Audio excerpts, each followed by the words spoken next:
eu sou instrutor de Mindfulness, também dou o programa MBCT, que é uma terapia cognitiva baseada em Mindfulness, que foi um programa desenhado para a prevenção, acima de tudo, do stress, da ansiedade ou da depressão. Também tem resultados para quem está no momento a sofrer, mas acima de tudo o Mindfulness também é muito isso, é muito sobre a prevenção.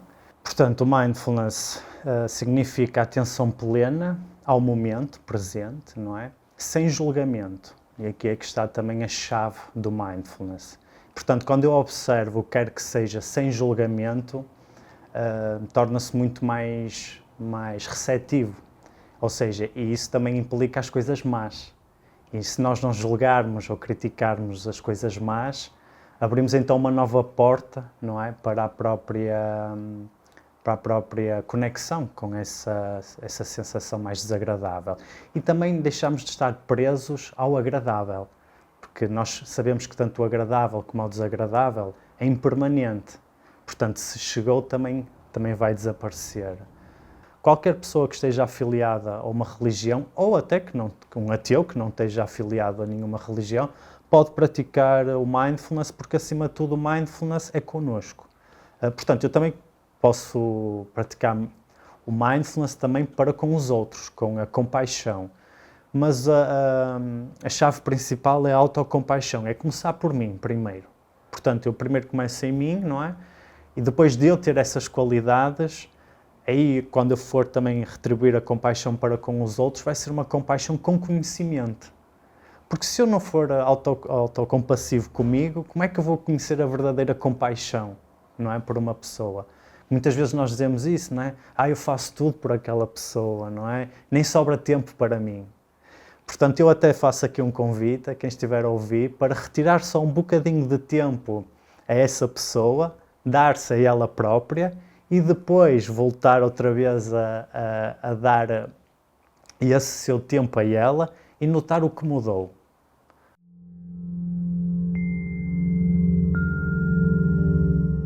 Eu sempre fui muito ligado à parte desportiva, licenciei-me em Gestão do Desporto, a vida foi passando, até que entrei no mundo das vendas, em que era comercial. Foi ali numa fase em que eu estava com muito trabalho, portanto havia poucas regras de tempo, tanto às 2 da manhã ou às 7 da manhã me estavam a ligar, em que eu acabei com um burnout, um esgotamento, com 2 ataques de pânico, em que eu nem sabia o que era, em que a minha saúde mental começou-se a degradar mesmo, ao ponto que eu deixei de conduzir, eu comercial conduzia muito, ia aos restaurantes, aos hotéis, portanto tudo o que eu fazia deixei de fazer, não é? Apesar de eu ter também o meu psicólogo, que ainda o mantenho hoje, de ser acompanhado por um médico psiquiatra, no qual na altura também me deu a medicação, não é? Portanto, faltava-me algo prático, não é? Faltava-me algo em que eu pudesse treinar para ficar melhor. E eu não sabia o que era. Então aí é que entra a meditação Mindfulness. Eu começo a praticá-la e, isto é ótimo. Porquê? Porque como eu estava em hipervigilância e com medo de ter um novo ataque, não é? De ter um novo ataque de pânico, a minha ansiedade também estava ali muito em cima, e eu comecei então com o Mindfulness, através da meditação, a aproximar-me, em vez de me querer afastar, não é? Ou seja, o comportamento é ao contrário.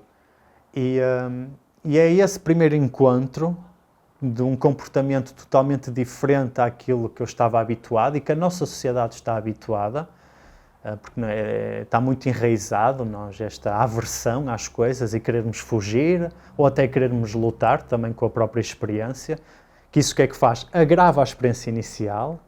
Portanto, a nossa resposta natural do nosso cérebro é engraçado que ela acaba por agravar a própria situação inicial. Não é? Porque nós começámos a lutar com aquilo, ou começámos a fugir daquilo. Nunca parámos para estar com aquilo, não é?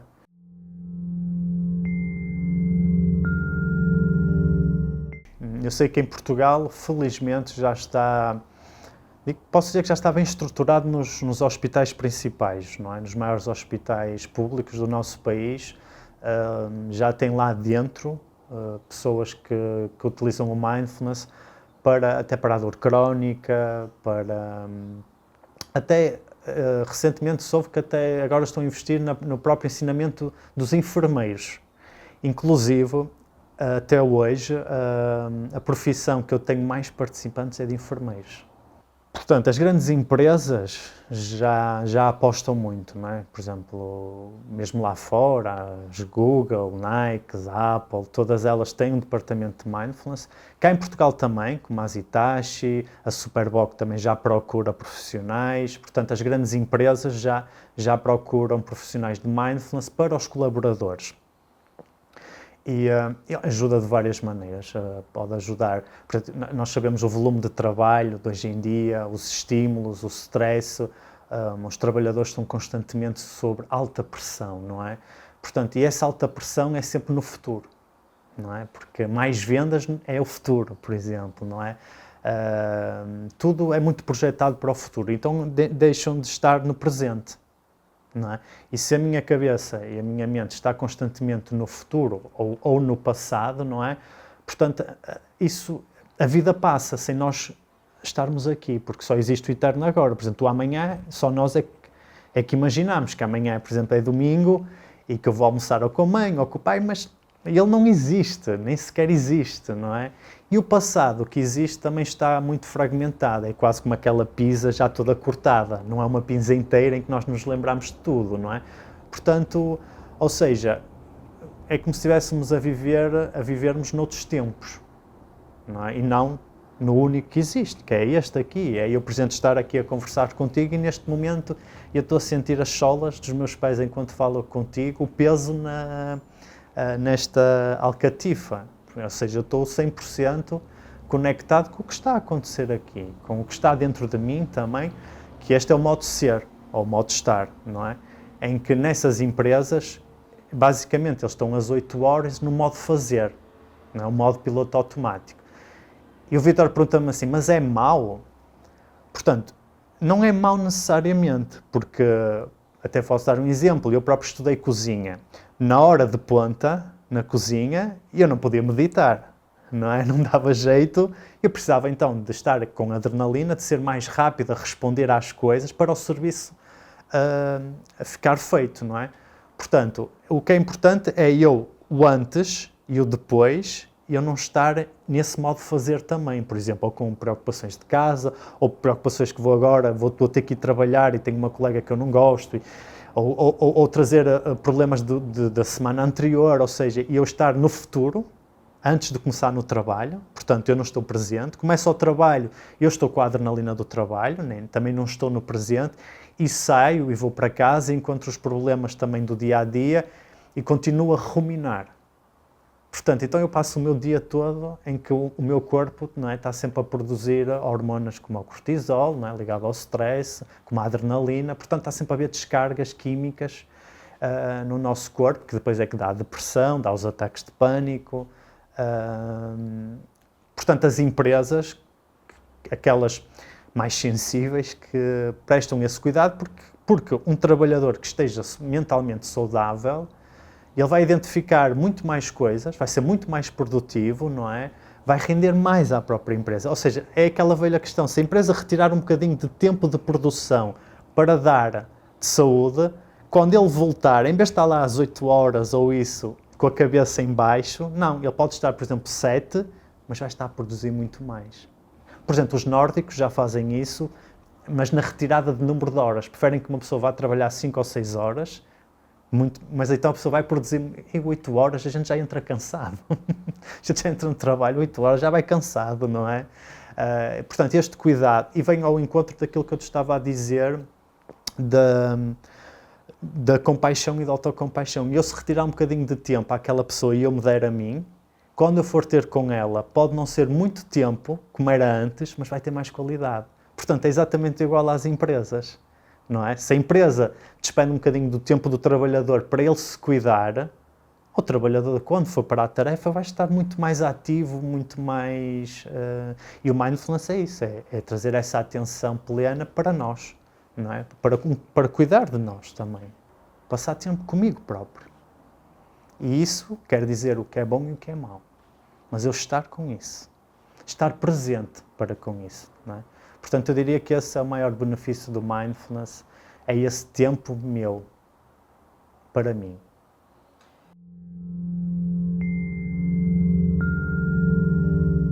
Quando comecei a procurar o mindfulness, foi quando comecei a ver alguém que, ou seja, deixei de reconhecer o André devido a determinados impulsos, a irritação ligeira, com coisas que aconteciam no dia a dia, irritavam facilmente. Algo não correspondia, digamos, à minha educação, aos meus princípios, aos meus valores.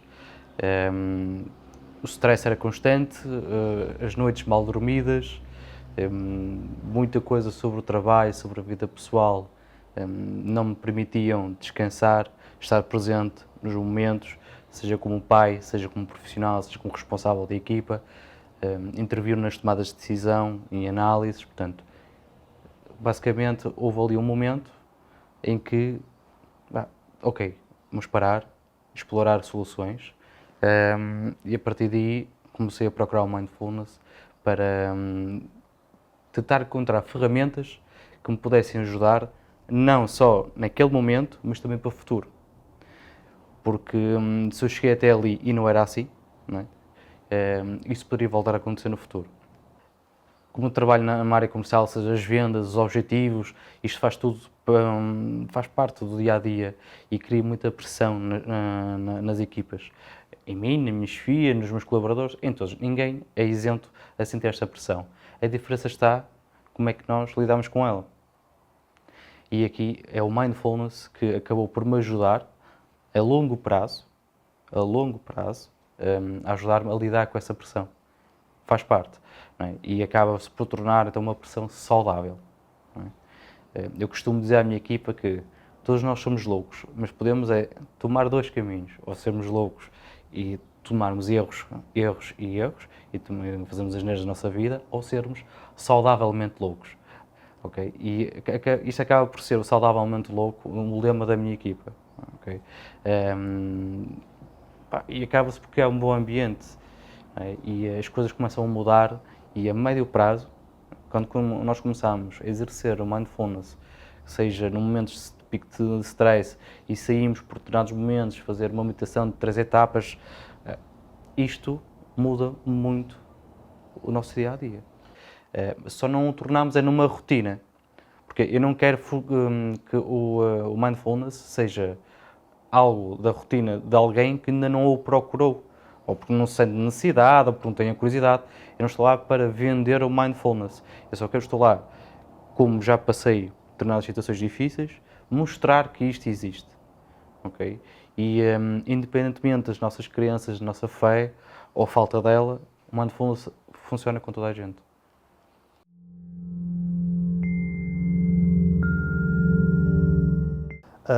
Portanto, estou aqui no meu espaço, vou-me sentar na minha cadeira, no banco ou na almofada e vou meditar formalmente, não é? Posso fechar os olhos ou baixar o olhar e vou-me aproximar ou as sensações da respiração, dos chãos em volta, dos pensamentos, sensações físicas. Quando eu me sento para meditar, isso é meditação formal.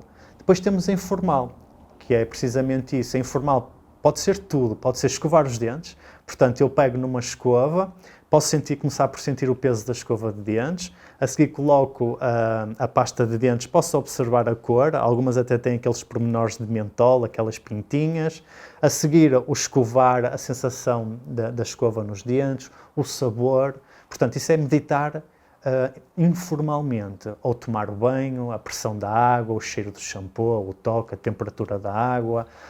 O comer é uma das técnicas que também usamos muito quando eu desligo a televisão, para não ter estímulos externos. Então eu sento-me, olho para a comida, observo que cores tem este prato, quais cores estão aqui, e os aromas, o que é que eu consigo identificar?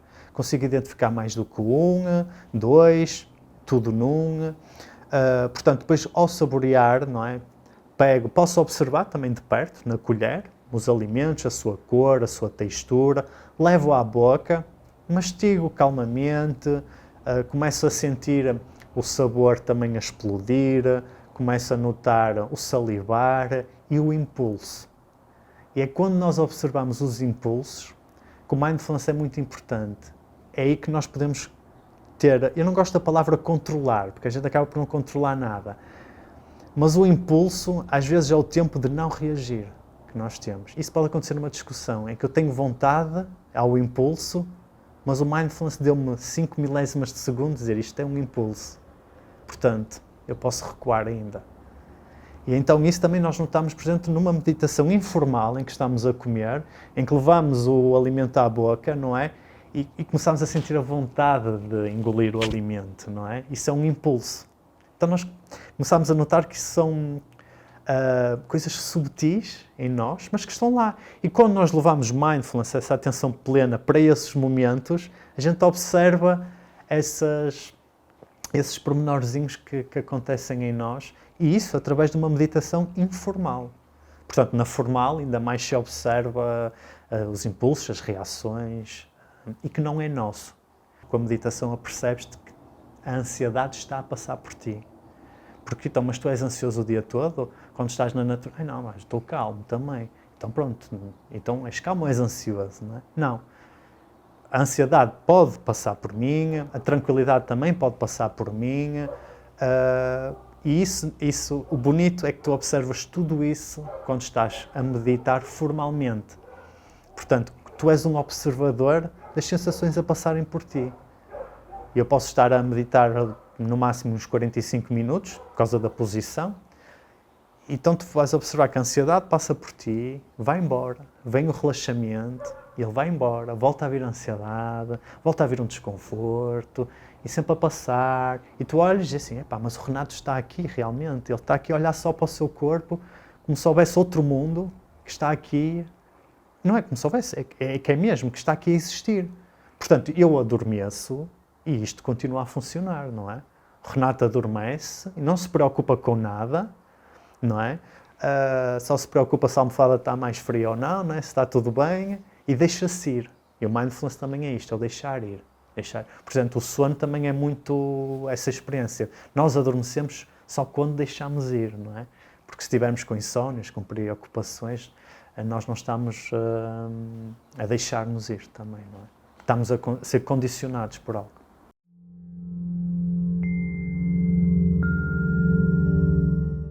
Muitas vezes me dizem assim, é impossível eu conseguir meditar. Mas então porquê? Eu não consigo esvaziar os pensamentos, a minha mente é muito ativa. Ainda bem então, ainda bem, porque senão era morte cerebral. Portanto, era declarada morte cerebral, e ainda bem porque eu também sou assim, realmente eu quando estou a meditar, vêm imensos pensamentos, dores no corpo também, portanto, o meditar é precisamente observar isso, ok? E em vez de estar assim, não é? Nós estarmos assim com esses pensamentos, com essa dor, não.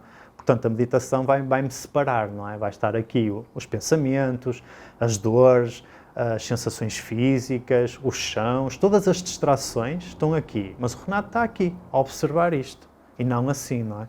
Porque se eu estiver assim, então eu acho que não consigo, não é? Portanto, a meditação mindfulness não é esvaziar os pensamentos, mas sim até ou esvaziar a mente, ou não me distrair. Mas pelo contrário, é o que é que eu faço quando eu deparo-me que estou distraído. Portanto, eu depois trago essa qualidade para o meu mundo, para o meu dia-a-dia, que é quando eu estou perdido no futuro, não é? Posso a seguir trazer de volta para onde eu quero estar, que é aqui.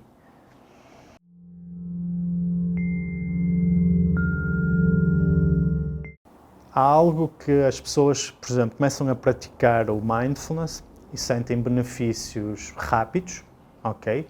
Portanto, mesmo treinando todos os dias, nem que seja 5 minutos por dia, e vem um erro grande que é, achamos que já sabemos e que já não precisamos mais de meditar. Portanto, porque eu tive contacto com essa qualidade, não é? Então eu já sei e não preciso. Então, o que é que nós estamos a dizer ao nosso cérebro? Já não importa. Apaga essa memória. Então, com o tempo, vem tudo de novo e nós vamos nos esquecer de novo deste modo de ser-estar.